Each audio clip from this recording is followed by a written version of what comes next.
My name's Neil Martin. Brian 80 has helped me sell my folks' home. All my folks, being Depression-era kids, were adverse to debt, so everything was paid for cash. They never had a mortgage, and they built almost everything themselves. The house was built with a steel frame and no load-bearing walls other than a shear wall. It allowed them to build it out kind of from the top down. They didn't have to have the interiors completed, and they did that as they could afford it.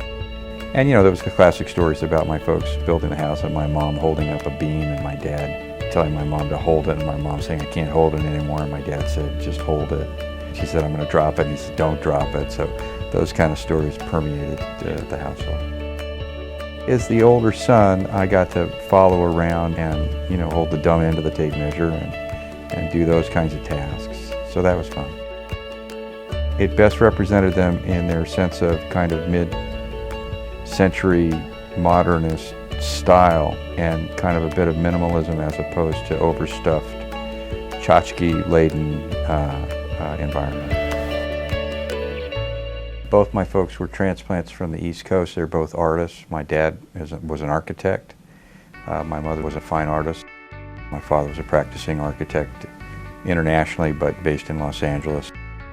He played a role in a lot of iconic LA buildings. For example, he was the project director for the Marina City Club project, Los Feliz Towers, which everybody sees on the way up to the Greek Theater, the Hyatt Long Beach with the distinctive kind of sail glass, Lowe's Santa Monica.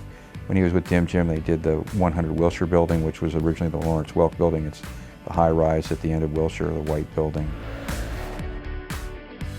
We walked to school, including elementary school, Ivanhoe Elementary School.